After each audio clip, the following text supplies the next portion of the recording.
자, 오늘은 구원에 대해서 말씀을 계속해서 드리겠습니다. 구원, 우리가 구원이란 말을 많이 쓰는데 구원이 과연 뭘까요?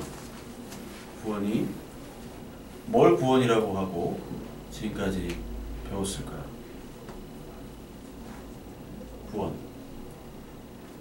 구원이라는 것의 단어에는 전제가 있는 거죠.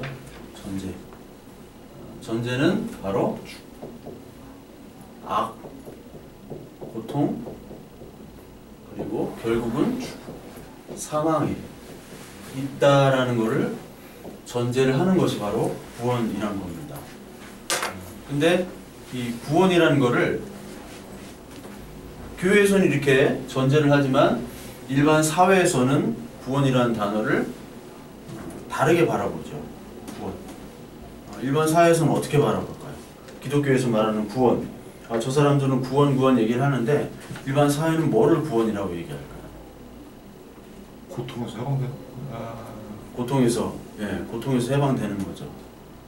근데 많은 그 교회 밖에 있는 사람들은 이런 구원이라는 것을 마음으로만 인식을 하는 거예요. 마음으로만. 예수님의 부활도 마찬가지로 마음의 문제다. 그러니까 지금 실제로 예수님이 부활한 것이 아니라 마음 속에 있는 그 예수님이 내 마음 속에 부활의 마음을 심어 주셔가지고 그 능력으로 일하는 것이지 실제 역사적인 부활을 거부를 하는 거예요. 역사적인 부활을 거부해요. 무슨 얘기인지 알아요? 그러니까 역사적인 부활을 거부하게 되면 뭐냐면 예수님이 역사적인 실존이긴 하지만 이적들 있지? 표적들은 거부한다는 거죠. 근데 우리는 어떻게 보느냐? 표적과 이적과 그리고 실존과 이 모든 것들을 다 얘기를 하는 게 바로 기독교 신앙이다. 그래서 우리 예수님의 부활도 이게 육체 부활이 중요하단 말이에요. 육체 부활. 그리고 영의 부활. 이 두 가지가 플러스가 돼야지 진짜 부활이지 이 육체만 부활했다. 아니면 뭐 영만 부활했다 하면 부활이 아닌 거예요. 부활이 아닌 거예요. 근데 많은 사람, 특히 이제 신학계통, 신학자들이 일반 신학자들은 두 가지가 있습니다. 어떤 신학자가 있냐면 믿음으로 신학을 하는 사람이 있고 학문으로 신학을 하는 사람이 있어요. 학문으로 신학하는 사람들은 이 부활을 육체와 영의 부활을 거부하는 거지. 그러니까 그런 사람들은 다 예수님은 혁명가, 마르크스나 체 게바라 같은 혁명가예요. 그러니까 남미 가면은 여러분 해방신학이라고 있어요. 해방신학. 남미는 못 살잖아요. 나는 이제 아르헨티나 그 부에노스아이레스에 가보면 그 데모를 많이 해요. 데모 현장도 가봤어. 데모 현장 가보면 그 남미 아르헨티나 사람 누구예요? 체 게바라. 에르네스토 체 게바라랑 리오넬 메시랑 같은 동네 사람. 로사리오랑 같은 동네에서 태어났어요. 이 로사리오 출신의 체 게바라가 딱 그림처럼 혁명가로 써 있는 거예요. 그러니까 이 체 게바라는 예수의 모습을 하는 거예요. 예수님이 해방했잖아. 예수님은 육체를 해방을 통해서 천년왕국 사상이라고 있어요. 천년왕국. 계시록 21장에 나와요. 20장에 나와요. 천년왕국이 되는 거예요. 천년왕국. 이 천년왕국은 뭐냐면 예수님께서 해방시키는 거지.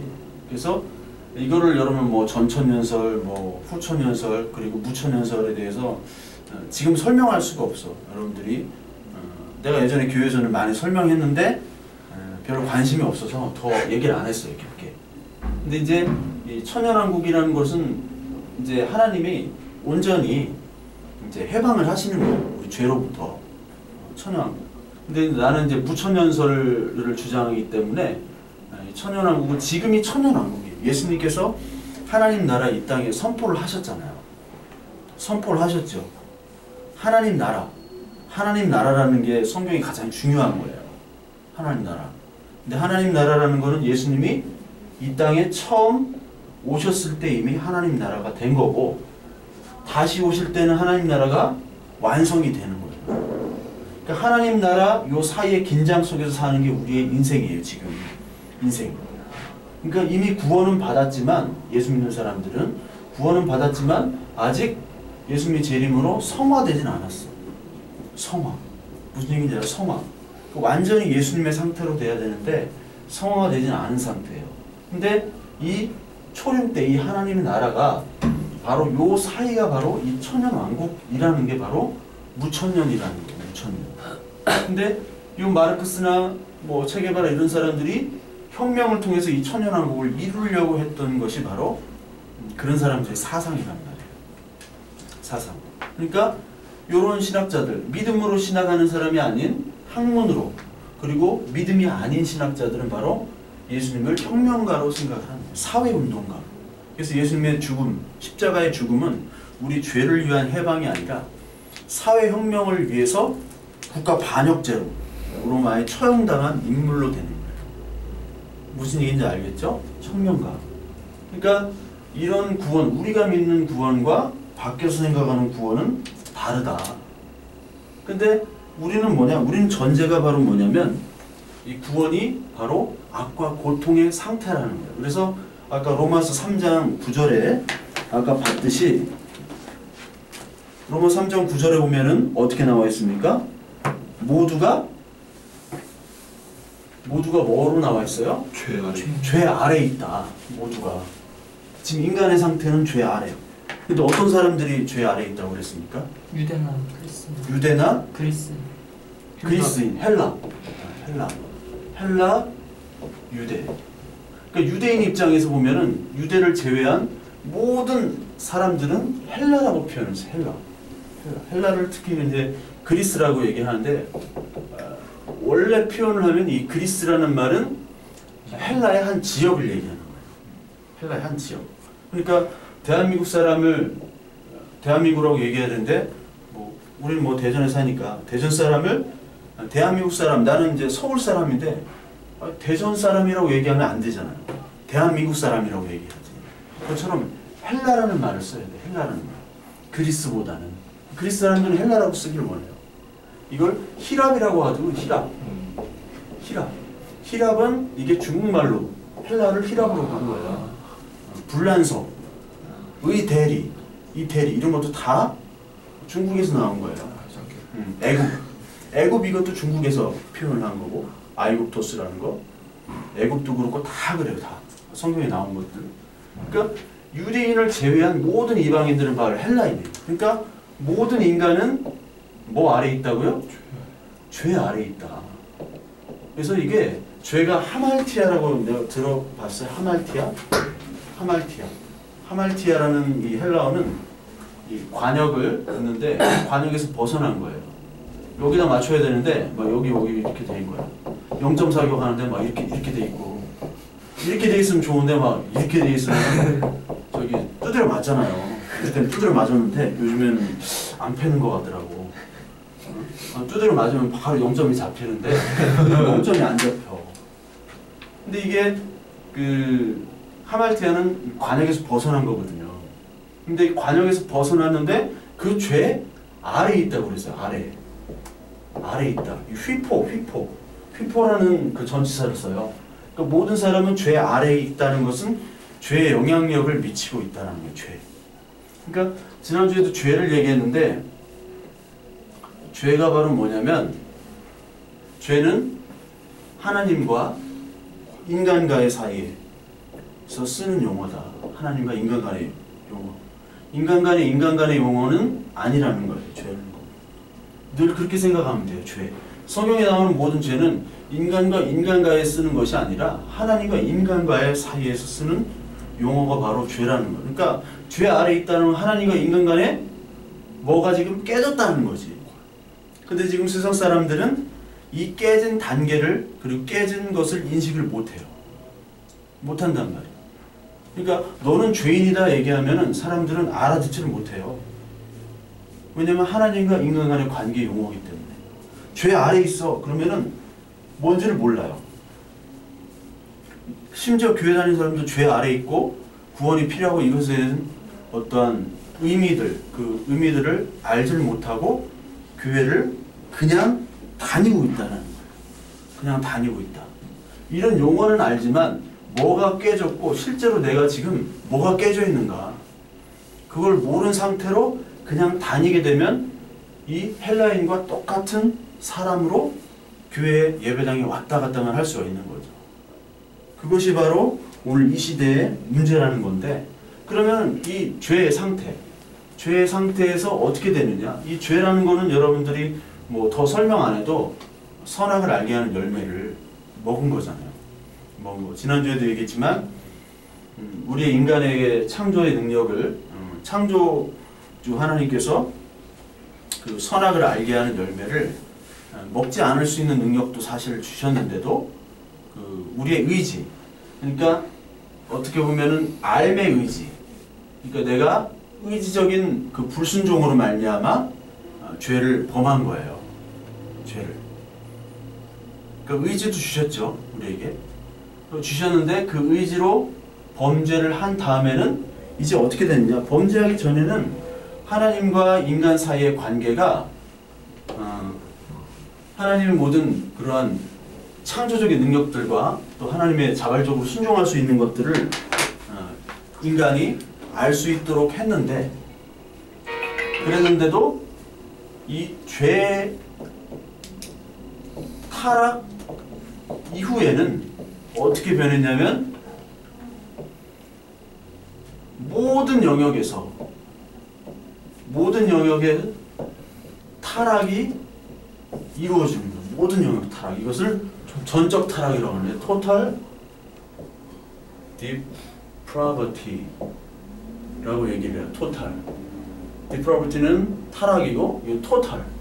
이 전적인 타락은 모든 영역에서 타락이라는 것은 말은 뭐냐면 인간은 의지도 있죠. 의지. 감정도 있죠. 그리고 지성이 있잖아. 지성. 그리고 인격. 뭐 이런 모든 것들이 바로 다 이 모든 부분이 바로 다 하나님께 범죄했다는 거예요. 하나님께. 그래서 사실은 하나님이 인간을 창조할 때 의지, 감정, 지성, 인격 이런 것들을 하나님의 영광을 위해서 하나님을 모사하도록 하나님 이미테이션 하나님을 드러내도록 해서 영광을 나타내도록 하는 게 바로 하나님의 창조의 목적인데, 이게 죄를 범함으로 말미암아 인간의 의지, 감정, 지성, 인격 이런 것들은 다 아직까지 있죠. 아직까지 있잖아. 우리가 죄를 범했다 하더라도 그것들이 없진 않잖아. 우리의 인격이 다 있잖아. 개 같아서 그렇지. 술 먹으면 막 다 개되고. 그 감정도 있잖아. 개되잖아 막. 지성. 피부만 지성이잖아. 이건 뭐 지성이 없잖아. 응? 인격. 이것도 개 같은 그런 인격들. 하긴 있지만 좀 타락했지만 하여튼 있다고. 근데 그것들이 다 이제 하나님의 드러내고 하나님의 영광을 위해서 사용하지 않는단 말이에요. 세상의 학문들을 보세요. 다 있죠. 세상의 영화를 봐봐요. 세상의 영화 작품 뭐 잘 알겠지만 상을 받는 작품은 다 반기독교적인 거예요. 상을 받는 작품들 뭐 클럽 오브 오렌지 이런 것들 다 반기독교적인, 그리고 인간을 유물적인 기계적인 존재로 만들어버리잖아. 그렇지? 클럽 오브 오렌지 알아요? 클럽 오브 오렌지 본 사람 우리 둘밖에 없거든. 근데 인간을 통제한다고 범죄적인 그런 DNA 구조를 바꾸려고 기계로 만들어버린다. 인간을 기계의 하나의 부품으로 생각을 한다는 거예요. 하나님이 전혀 없는 거지. 하나님과 전혀 관계없는 걸로 만들어버리지. 그러니까 그 인간의 이 온전한 전적인 타락이 이루어지는 것, 그 전적인 타락을 인정하는 것이 굉장히 중요해요. 인정. 원래 개혁교회, 개신교는 인정을 해요. 전적인 타락. 근데 카톨릭 교회는 인정을 하지 않습니다. 즉 인간의 지성 같은 거 있죠. 지성은 타락하지가 않았어요. 뭐만 타락했냐? 하나님께서 주시는 위에 있는 은혜들은 타락했는데, 타락은 했어도 우리의 지성은 타락하지 않았어요.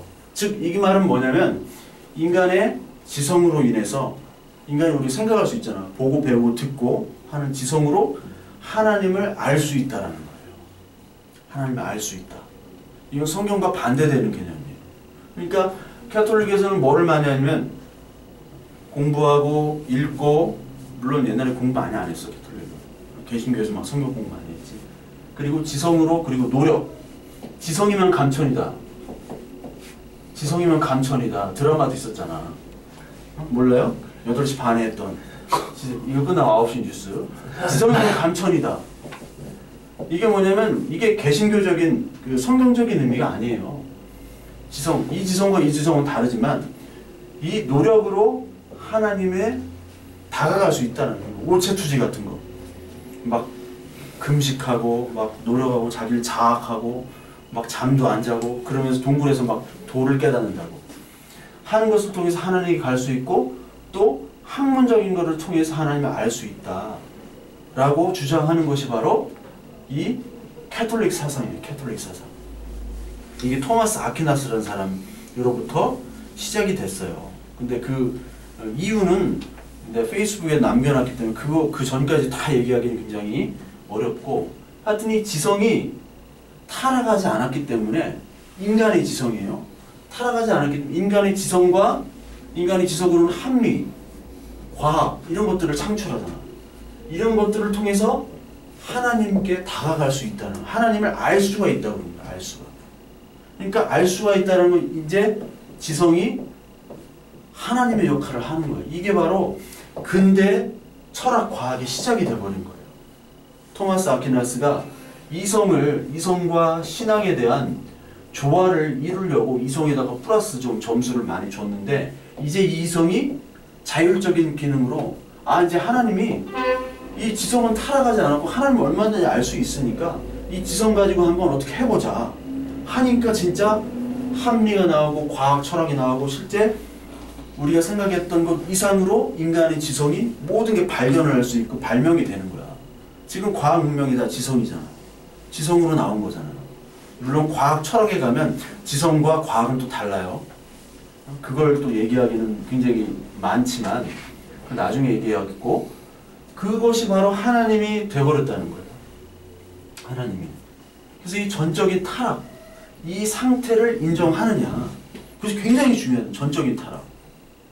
이것이 굉장히 중요해요. 전적인 타락을 인정하면 우리가 기도할 때도 전적인 타락을 인정하면 우리의 노력과 지성 이런 것들을 막 사용해가지고 우리의 종교심을 발동하게끔 하지 않는 게 바로 원래 성경적 의미의 전적인 타락을 그대로 믿는 사람들의 행동이에요.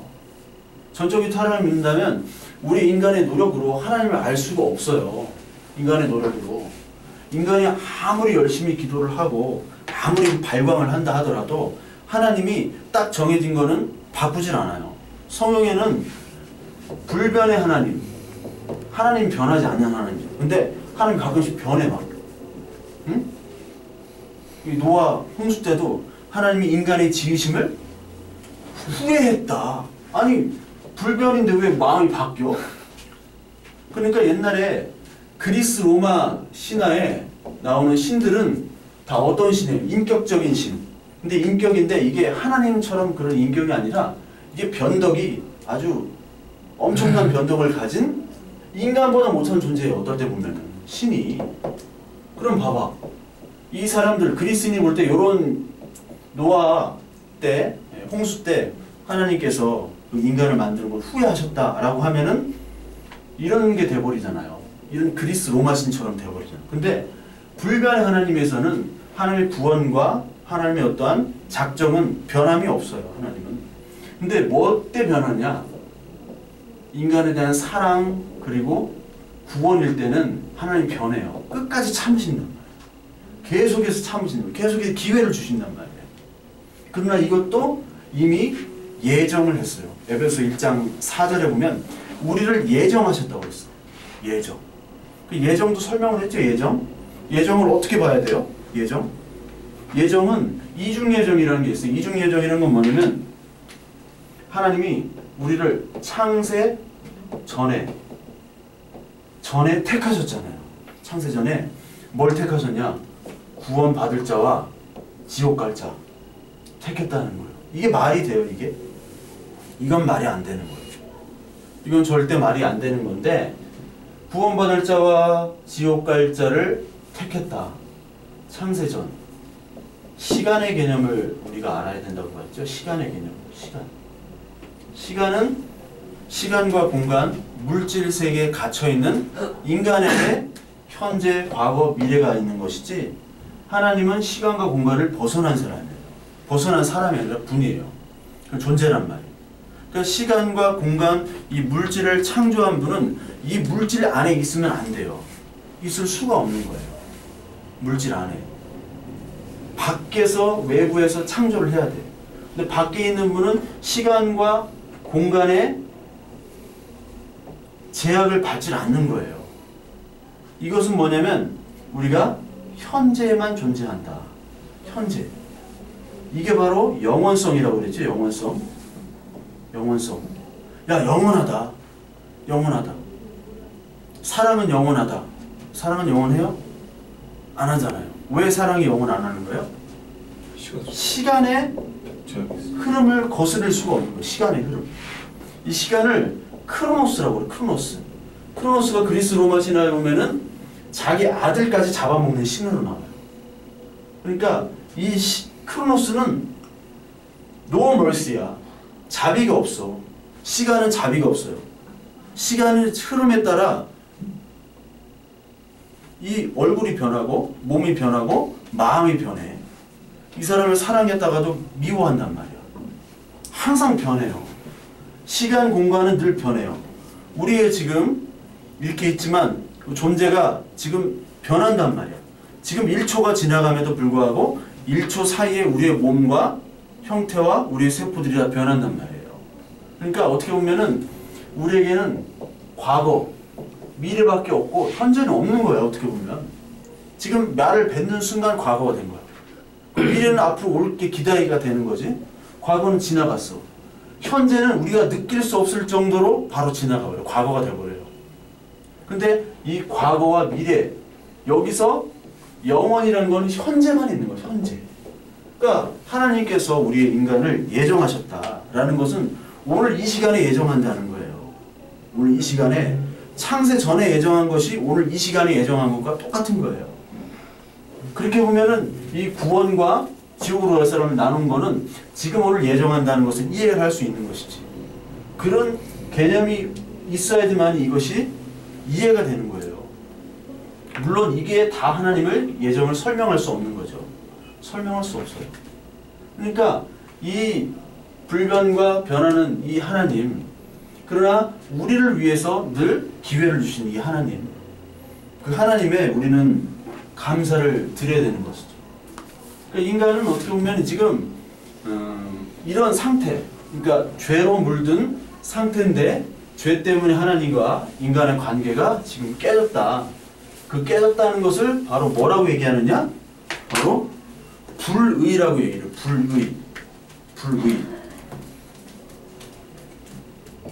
불의.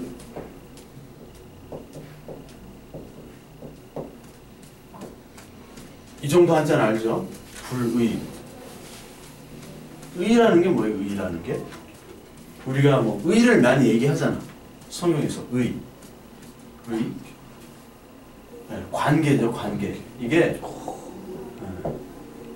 디카이오순의 에크테우스라고 헬라어는 나와요.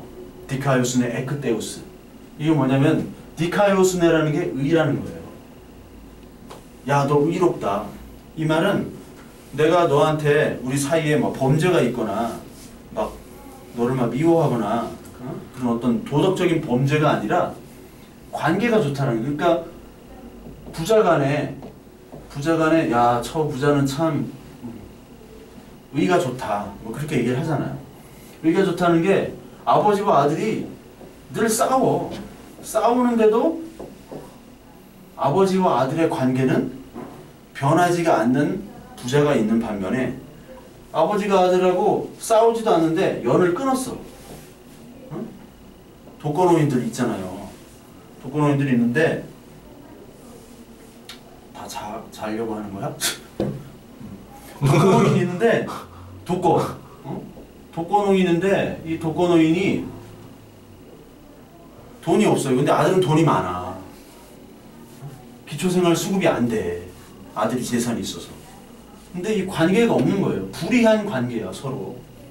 근데 어떤 가족은 되게 싸우지만 싸웠다가도 또 화해하고 또 싸우고 화해하고 또 싸우고 근데 불의한 여기 부자는 싸우질 않아. 아예 관계가 없어. 그러니까 싸우고 범죄하고 그런 것들 하나님께 뭐 범죄하고 이런 것들이 죄가 아니라니까. 이 관계가 어떻게 있냐. 그러니까 다윗이 살인죄와 간음죄를 범했잖아요. 살인죄, 간음죄. 이걸 범하면서 막 예배 드리고 막 그랬잖아. 하나님 막 외치고. 그러니까 우리가 다윗보다 못하지가 않잖아. 우린 적어도 살인과 간음을 외적으로 저지르진 않았잖아. 근데 다윗을 사도행전 13장에 뭐라고 얘기해요? 하나님 마음에 합한 자라고 나와요. 왜 합한 자가 나와요? 이런 범죄자인데 바로 이 관계에서 벗어나지 않았기 때문에 그래요. 관계. 그런데 이 관계는 이 디카이오스의 에크 데우스, 이 에크란 동사, 영어에서도 에그 나오죠? 엑스. 이런 건 다 뭐뭐로부터예요. 뭐뭐로부터. 엑스. 데우스. 데우스라는 말은 바로 이게 하나님이죠. 하나님. 제우스랑 비슷한 제우스. 하나님. 이게 로마에 가면 주피터가 되잖아. 주피터. 로마의 신화는 그리스의 신화의 이름만 바꾸는 거야. 이름만 바꿔요.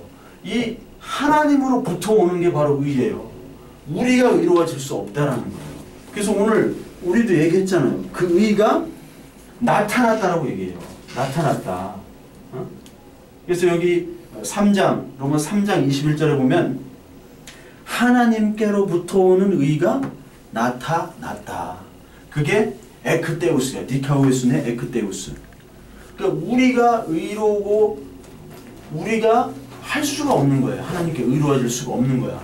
하나님이 오셔야 된다는 거예요. 그 의가.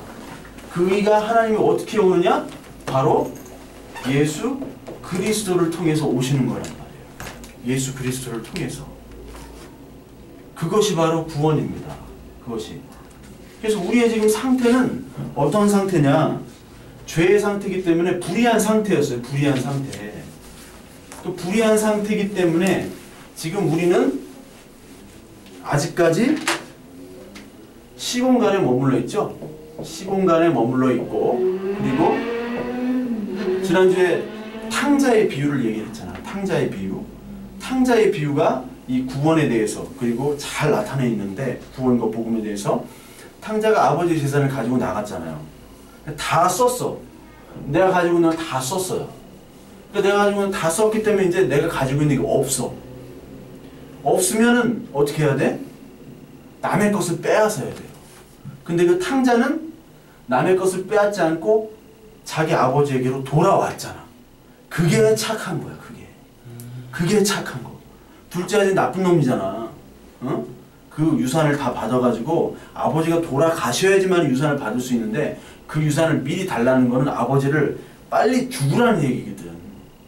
그런데도 그 다 썼음에도 불구하고 내가 가지고 있는 다 썼음에도 불구하고 하나님께로 돌아왔다는 게 의로운 거예요. 근데 첫째 아들은 어떻게 했어? 성실히 일했단 말이에요. 열심히 일하고 내가 나중에 받을 거 다 받아야지 했는데 둘째 아들 이렇게 쓰고 오니까 쓰고 왔는데 아버지가 잔치를 여니까 화난 거 아니에요. 그걸 바리새인들을 얘기한 거거든. 바리새인들. 그러니까 바리새인들은 뭐냐? 내가 가지고 있는 유한한 자원을 가지고 하나님이 되려고 하는 사람들이에요. 하나님이 되려고. 많은 사람들이 내가 가지고 있는 거 가지고 하나님이 되려고 한다. 이게 어디서 나냐면 선악과. 선악과를 먹은 후에 선악을 알게 하는 열매를 먹으면 네가 하나님처럼 눈이 밝아진다 그랬잖아. 거기서 혹한 거야. 나 하나님처럼 되고 싶다. 그게 바로 바리새인들이고 그게 바로 부자예요. 부자가